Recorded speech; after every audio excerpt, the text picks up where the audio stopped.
எதுவாக இருக்க விரும்புகிறாய்? 2 வார்த்தை இந்த அம்மா சொல்றேன், உன் டைரியில் போய் நீ எழுதி வைத்துக்கொள். 2 சொற்கள் என் குழந்தைகளே. எங்க இருக்க விரும்புகிறாய்? எதற்காக நினைவு கூறப்பட விரும்புகிறாய்? இங்க பார், நான் இன்னைக்கு மகரிஷி ஸ்கூல்ல எந்த அஜெண்டாவும் கிடையாது, வெறும் என் பேச்சு தான் அஜெண்டா. நான் எங்க நின்னுட்டு இருக்கிறேன் இன்னைக்கு? என் பயணம் என்ன? இங்கே வந்து நிறுத்தியது எது? நான் இங்க நிற்க விரும்புகிறேன், அதனால் நான் இங்கே நிற்கிறேன். எங்கே நீ நிற்க விரும்புகிறாய், எங்கே நீ இருக்க விரும்புகிறாய் என்பதனை முடிவு செய். ஒன்றும் இல்லை, அங்கிருந்து இங்க வர்றதுக்கு ஒரு 10 அடி 20 அடி இருக்கும், அவ்வளவுதான். 20 வருஷம் வேலை செஞ்சாதான் இங்க வந்து நிற்க முடியும். 20 அடி அப்படிலாம் தாண்டிட முடியாது, தாண்டிட முடியாது. அதற்கென்று வேலை இருக்கிறது, அதற்கென்று ஒரு நிலை இருக்கிறது, அதற்காக உழை. இதுதான் வயது. இந்த வயதில் உழைக்காமல் வேறு எந்த வயதில் நீ உழைக்க போகிறாய்? 17 வயது முதல் 25 வயது வரை எதை செய்வாயோ அதைத்தான் வாழ்க்கை முழுவதும் செய்வாய். என்னுடைய வீட்டிலங்க அவருடன் படித்த ஒருவர் நேற்று இறந்து போனார். அந்த ஃபியூனரல் போயிருந்தோம். இறக்கும் வயது இல்லை, உடன் படித்தவர். கடைசியாக அந்த முகம் பார்த்து எடுத்து அந்த தேர்ல வச்சுட்டு வந்தார். வீட்டில் சொன்னார், அவன் சில விஷயங்களுக்கு நோ சொல்லி இருக்கலாம். இவ்வளவுதான் அவர் சொன்னது. எவ்வளவு ஆழமான பொருள்! நான் வெளியே பார்க்கிறேன், சில பேருக்கு வந்து மரண அஞ்சலி இருக்கும். இன்னைக்கெல்லாம் ஹோர்டிங் பார்க்கறதுக்கே பயமா இருக்குங்க. இடத்துல விபத்து வரலாமா? நீங்களாக தேடிக்கொண்டால் நஷ்டம் வரலாம். தோற்கக்கூடாது என் குழந்தைகளை. விபத்தில் நீங்கள் விருப்பப்பட்டு போய் சிக்கக்கூடாது. அப்படி சிக்கக்கூடாது என்றால் கண்ட்ரோல் இருக்கணும் கையில. எனக்கு வண்டி சொல்லி கொடுத்த குரு என்ன தெரியுமா சொன்னார்? 2 வீலர் ஓட்டும் போது எனக்கு நான் 2 வீலர் தான் ஓட்டுவேன் முதல்லலாம், இப்பதான் கார் ஓட்டுறேன். 2 வீலர் ஓட்டும் போது எனக்கு சொன்னார், எவ்வளவு வேணும்னாலும் வேகப்படுத்து, நினைக்கும் போது நிறுத்தணும், இல்லைன்னா அந்த வேகம் உனக்கு பயன்படாது. நினைக்கும் போது நீ நிறுத்த முடியாது. நீ ஸ்கார்பியோ வச்சுட்டு, நீ BMW வச்சுட்டு 10 செகண்ட் ஆகும் நிறுத்துறது. அந்த 10 செகண்ட்ல எத்தனை உயிர் போகுதோ உன் உயிரும் சேர்த்து. Stay alert, my dear children. Life is so precious than you think. Life is so precious than these marks. Life is so precious than your ambition. முதல்ல லைஃபை உடலை காத்துக்கோ, அறத்தை காத்துக்கொள். பிறகு எடுத்து காலடி வை. மற்றவர்களால் தொடாத உயரங்களை நீ தொடுவாய். இந்த காத்துக்கொள்ளுதல் இருக்கு இல்லையா, அது மிக மிக முக்கியம். அதற்காகத்தான் நான் இந்த கருத்தை சொல்ல வருகிறேன். உன்னை நீ எப்படி காத்துக்கொள்ள போகிறாய்? எப்படி காத்துக்கொள்ள முடியும் ஒருவரால்? இந்த புத்தி இருக்குல்ல, அந்த புத்தியை கண்ட்ரோல்ல வை. டோன்ட், நான் இந்த வார்த்தையை ரொம்ப கவனமா சொல்றேன் குழந்தைகளை. Listen to me, listen to me. ரொம்ப கவனமா சொல்றேன். Don't take for granted the school, the teacher, the subject, your age, your parents, your nation, your state, anything. Don't take for granted. Have gratitude towards it. ஒரு நன்றி உணர்வு இருக்கட்டும். உன் அம்மா அப்பா கிட்டயும் இந்த பள்ளிக்கூடத்தில் ஒரு நன்றி உணர்வு இருக்கட்டும். நான் சத்தியமா சொல்றேங்க, இப்போ வந்து யூடியூப்ல அது வந்துகிட்டே இருக்கு, ரொம்ப ரவுண்ட் அடிச்சுக்கிட்டே இருக்கு. நம்ம அக்கா போகும்போது மக்கா இப்படி இருக்கு, நம்ம அக்கா தம்பி தான் சொல்றேன், அக்கா அதை கீழே பார்த்துக்கிட்டே வாக்கா. நான் கீழே பார்த்து அப்படி பார்த்தேன். அதை பார்த்துட்டு என்ன கேட்டாலும் 1500 வருஷமாக கிடைச்சிருக்கக்கூடிய ஒரு ப்ராமிஸ். அதை பார்த்த உடனே என்ன கேட்டாலும் சாங்ஷன் ஆகும், அது அறம் சார்ந்து இருந்தால். இட்ஸ் நம்பிக்கை தானேங்க. பார்க்குறேன், என் வாயில வந்த வார்த்தை என்ன தெரியுமா? புத்தியில வந்த வார்த்தை, கடவுள்கிட்ட நான் சொன்ன வார்த்தை, நீ கொடுத்ததற்கே நன்றி சொல்ல முடியவில்லை, இன்னும் அடுத்தடுத்து கேட்பதற்கு அஞ்சுதே என் நெஞ்சம். எப்படிங்க கேட்பேன்? எவ்வளவு உயர்ந்த நிலையை இறைவன் தந்திருக்கிறார் பாருங்க. கை கால் 5 புலன்களும் இருக்கு. மாற்றுத்திறனாளி குழந்தைகள் எத்தனை பேர் இருக்கிறார்கள் நம் தேசத்தில்? நீங்க இருக்கிறீங்களே, கண்ணு தெரியுது, மூக்கு நல்லா இருக்கு, காது நல்லா இருக்கு, வாய் இருக்கு, அதுல 32 பல்லு இருக்கு. பசிக்குது, படுத்தா தூக்கம் வருது, அம்மா அப்பான்னு கேட்கறதுக்கு கூப்பிடறதுக்கு ஆள் இருக்கு, வீட்டுக்குள்ள போறதுக்கு வீடு இருக்கு, தண்ணி உடனே குழா திறந்த உடனே தண்ணி வருது. எத்தனை பேருக்கு இது இல்லை? Have gratitude. உங்களை மாதிரி டீச்சர்ஸ் இருக்கா? எனக்கு இல்லையே, உங்களுக்கு இருக்கே. Have gratitude. எனக்கு இந்த மாதிரி ஒரு பிரின்சிபல் இல்லையே, உங்களுக்கு இருக்குதே. நான் கடந்து வந்த பாதை ரொம்ப இருட்டானதும் பள்ளங்கள் நிறைந்ததும் முட்களால் அமைக்கப்பட்டதுமான பாதையில் நான் கடந்து வந்திருக்கேன். நீ நல்ல கேக் வாக்கில் பண்ணிட்டு இருக்கிற. Have gratitude. நான் இந்த வார்த்தையை சொல்றேன். நான் பைபிளில் ஒரு கதையை சொல்ல போறேன். உன் கதை, என் கதை. Don't take for granted anything. If you are bestowed with some talents, some skills, some opportunities, don't take it for granted. Have gratitude towards it. அது இருந்தது பாருங்க. நான் எதுக்குங்க இந்த புத்தகத்தை கொண்டு வரணும்? 30 வருஷமா பேசுறேங்க, அப்படியே பேசிட முடியாதா? Without preparation I cannot stand before you. It is my dedication. 5 மணி நேரம் படிக்காம உங்களுக்கு முன்னால் நான் நின்று பேசவே மாட்டேன். ரொம்ப ஆழமான விஷயத்தை நான் சொல்றேன், ரொம்ப அடிப்படையான விஷயத்தை சொல்றேன். தற்செயலாக எதுவும் நடப்பதில்லை, ஆனால் தற்செயலாக சில விஷயங்கள் நடக்கும். நம் வாழ்க்கையில் அது நடக்கலாம், ஆனால் அதையே எதிர்பார்த்து உட்கார்ந்து இருப்பது முட்டாள்தனம். Quantum theory, physics. When I am not a physics person, but I love physics. Everything under the sky is physics. Everything under the sky is chemistry. Everything under the sky is nature. Everything under the sky is biology. Everything under this sky life is social science. இது எல்லாத்தையும் வடிவமைக்கிறது language. இதை தான் 10th உனக்கு கொடுத்துருக்காங்க. Everything. அத இன்னும் சீக்கிரமா போய் சேர்றதுக்கு கம்ப்யூட்டர், இன்னும் சீக்கிரமா நீ தெரிஞ்சுக்கிறதுக்கு உனக்கு டெக்னாலஜி. பேசிக்கா சில விஷயங்களை தெரிஞ்சுக்கணுங்கிறதுனால சொல்றேன். சில நாலேஜ் வச்சுக்கோ, மார்க் மற்றதெல்லாம் வரும். ஒன்றும் இல்லை. இப்போ பள்ளி கல்வித்துறை இயக்குனர் எவ்வளோ பெரிய போஸ்டிங் தெரியுமா? 10th மார்க் வாங்கி பாரு. மார்க் இல்லை, டிட்டர்மினேஷன். மார்க் இல்லை என்ன எங்க கொண்டு போய் நிறுத்துறதுங்கிறது. சொல்லவா ஒரு விஷயம்? இதோ லைவ்ல கேட்டுட்டு இருக்கிறார்ல உங்க எல்லாருக்குமான இந்த ஸ்கூலுக்கான நிறுவனர், அவர் என்ன மார்க் வாங்கியிருப்பாரு? ஆனா என்ன தெரியுமா, இந்த கார்த்திகா மேடம் 98%, நல்லா படிச்சிருக்காங்க, நிறைய சம்பளம் வாங்குறாங்க இல்லையா மேடம்? நிறைய சம்பளம் வாங்குறாங்களா? இந்த பார்த்துட்டு இருக்கிறாருல இந்த நிறுவனர், சுமாராக தான் படிச்சாரு, ஆனா நல்லா படிச்சிருக்காரு, சம்பளம் கொடுக்குறாரு. ஏங்க நிறைய மார்க் வாங்குற மாதிரி இருந்தா நிறைய சம்பாதிக்கலாங்க, நல்லா படிச்சா நிறைய சம்பளம் கொடுக்கலாம். எதுவா வரப்போகிறாய்? முடிவு செய், முடிவு செய். கொடுக்குற கையில் இருக்க போறியா, வாங்குற கையில் இருக்க போறியா? முடிவு செய். It's your life. இப்போ நான் காலேஜில் ஒர்க் பண்ணுறேன், யூஜிசி. எனக்கு இவ்வளோதான் நிர்ணயம் காலேஜில் சம்பளம். அதில் ஒரு பைசாவை கூட நான் மாற்ற முடியாது. ஆமாம் தானே? இந்த ஸ்டேஜ் இருக்குல்ல, இதுக்கான சம்பளம் நான் சொல்கிறது தான். நான் என்ன சொல்கிறேன், நீ உன் சம்பளத்தை நிர்ணயிக்கின்ற பொசிஷனுக்கு வா. அதுக்கு படிக்கணும், நிறைய படிக்கணும். ஒன்றும் இல்லை, இப்போ இந்த சப்ஜெக்ட் என்ன இருக்கோ அதை படிச்சிரு, அவ்வளோதான். மேக்ஸிமம் முயற்சி பண்ணி படி, உன் கெப்பாசிட்டிக்கு ஏற்ற மாதிரி படி. நான் சொல்லுகின்ற உயரத்திற்கு நீ வருவாய். நானும் நீயும் ஒரே இடத்தில் உட்கார்ந்து கொண்டு நீ மிகப்பெரிய பதவியில் இருக்க உன்னை பாராட்டி பேசக்கூடிய சூழல் எனக்கு வாய்க்கலாம்.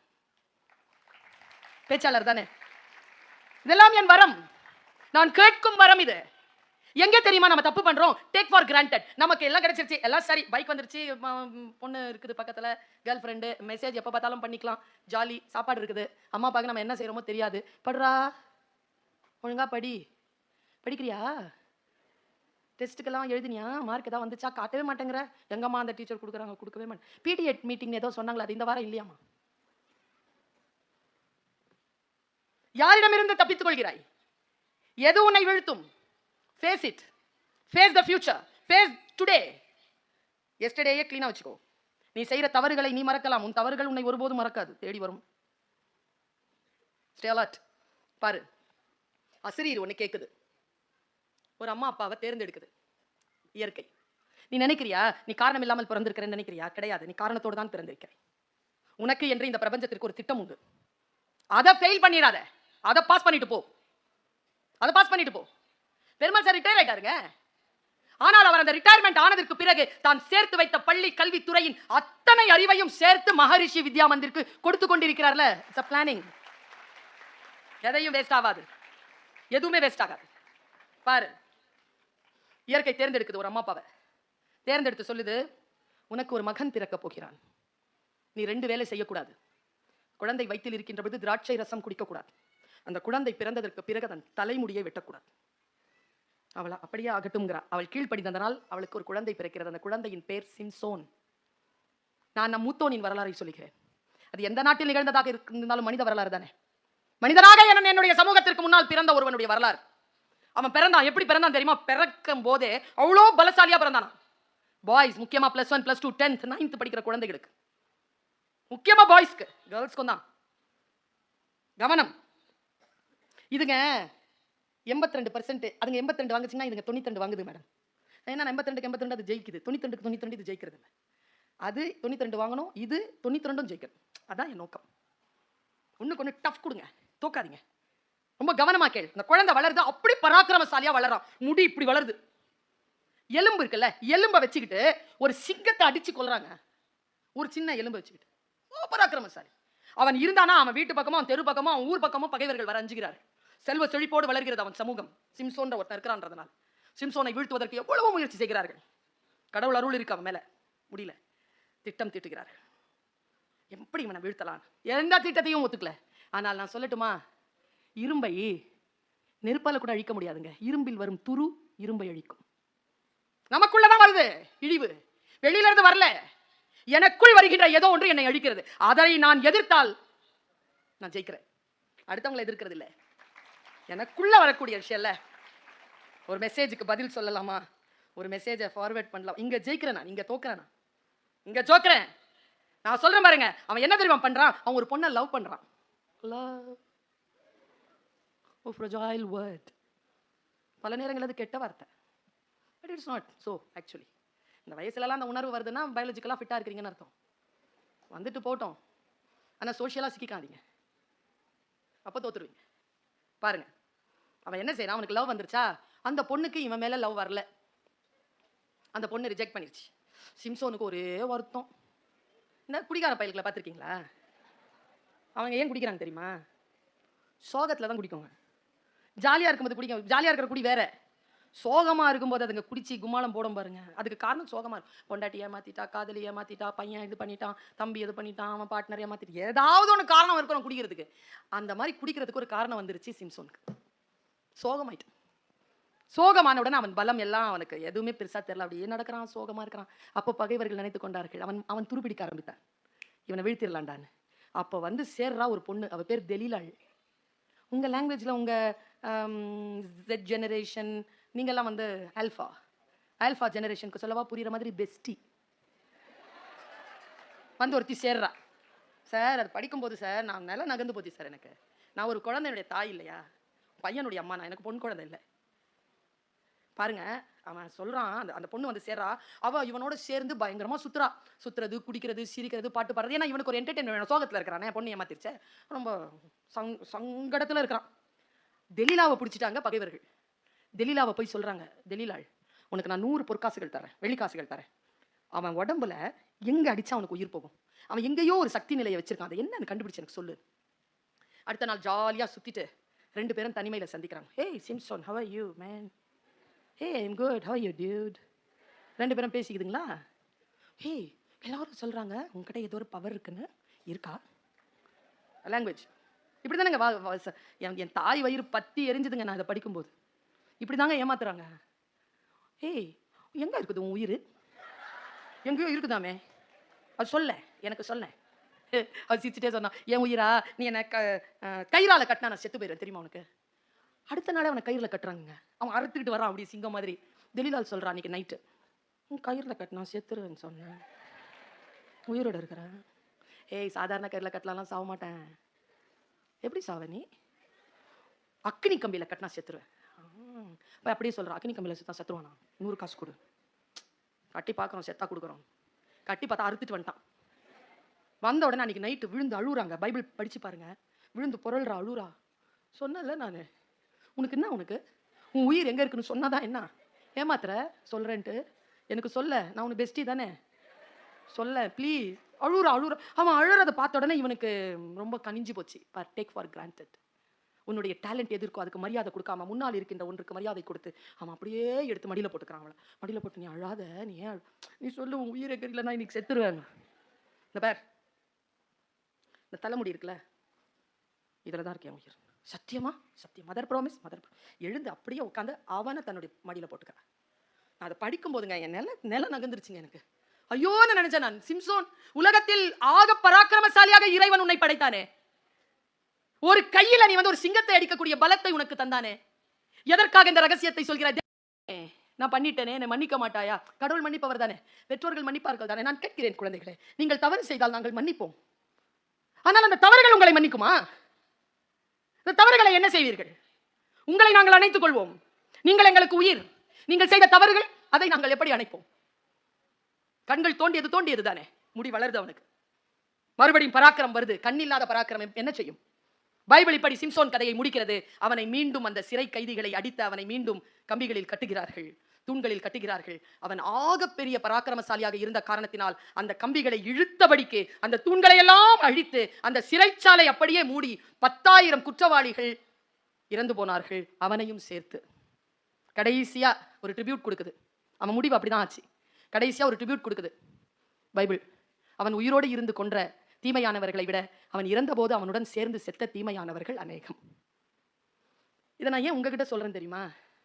சிம்சோன் போல் இருந்து விடாதீர்கள். சிம்சோனை போல் உங்களுக்கும் எத்தனையோ இறை அருள், உங்கள் பலம், உங்ககிட்ட இருக்கிற ஒன்று என்கிட்ட கிடையாது தம்பி, உங்ககிட்ட இருக்கிற ஒன்று என்கிட்ட கிடையாது தங்கை. You are unique. 800 கோடி மக்களில் யூ ஆர் யூனிக். உங்ககிட்ட இருக்கிற சுண்டு விரல் என்கிட்ட கிடையாது. உங்ககிட்ட இருக்கிற அம்மா அப்பா என்கிட்ட கிடையாது. உங்ககிட்ட இருக்கிற மொழி என்கிட்ட கிடையாது. உங்ககிட்ட இருக்கிற மொழி என்கிட்ட கிடையாது. You are unique. இறைவன் பூமியில் குப்பைகளை எறிவதே இல்லை. எல்லோரும் டேலண்டட் தான். அவரவர்கள் தன்னுடைய டேலண்டை சரியா புரிஞ்சுக்கிட்டு அந்த புரிந்த டேலண்டை அடுத்த கட்டத்திற்கு உயர்த்துவதற்காக பயன்படுத்து. சூழலை, பள்ளிக்கூடத்தை பயன்படுத்து, வகுப்பறைகளை பயன்படுத்து, கிரவுண்டை பயன்படுத்து, லெபார்டரியை பயன்படுத்து. அதுக்கு தான் ஃபீஸ் கட்டுற. அம்மா அப்பாவின் மீது அன்பு செலுத்து. சிறகை விரி, எழு, பற. நான் என் சிறகுகள் இப்படிதான் இருந்தது. விரிச்சு பார்த்தா சிட்டுக்குருவி துணுன்னு இருந்துச்சு. விரிக்க விரிக்க விரிக்க விரிக்க தெரிந்து கொண்டேன், நான் சிட்டுக்குருவி இல்லை, நான் ராஜாளி. தோ வானத்தில் பறந்து கொண்டிருக்கிறேன். நீயும் சிறகை விரி. நீயும் புறாவோ கிளியோ இல்லை, நீ ராஜாளி என்பதனை புரிந்து கொள். வானம் பறந்திருக்கிறது, பறந்துதான் பார்ப்போமே. தோற்காதே. தோல்வி என்பது உன்னுடைய choice. Feel the pain, never suffer. Google மாதிரி இரு. தப்பா போனா கூகுள் திட்டாதே, இன்னொரு வழியை காட்டும். அப்படி வரலாம். Have plan B, always always plan B. யாரையும் பார்த்து வியக்காத. புரிஞ்சுக்கோ. நீ வியந்தான்னு வச்சுக்க, நீ கீழே தான் இருப்ப பார்த்துட்டு. அவன் வளர்ந்துட்டே போவான். யாரை பார்த்து வியக்கிறியோ அவங்க வளருவான். வியப்பது வீழ்ச்சி. வைய தலைமைக்குள். எது கையில் இருக்கிறதோ அதை பயன்படுத்த தெரிந்து கொள், கற்றுக்கொள். Step forward. பூட்டிய இருப்பு கூட்டின் கதவு திறக்கப்பட்டது. சிறுத்தைய வெளியில் வா. எலியன உன்னை இகழ்ந்தவர் நடுங்கிட, புலியன செயல் செய்ய புறப்படு வெளியே. நம்பினை இருளினை விளக்க செம்புட்பறவையே, சிறகை விரி, எழு, பற. வானம் காத்திருக்கிறது, நானும் பறந்து கொண்டிருக்கிறேன். வா, சேர்ந்து பறப்போம். நன்றி, வணக்கம்.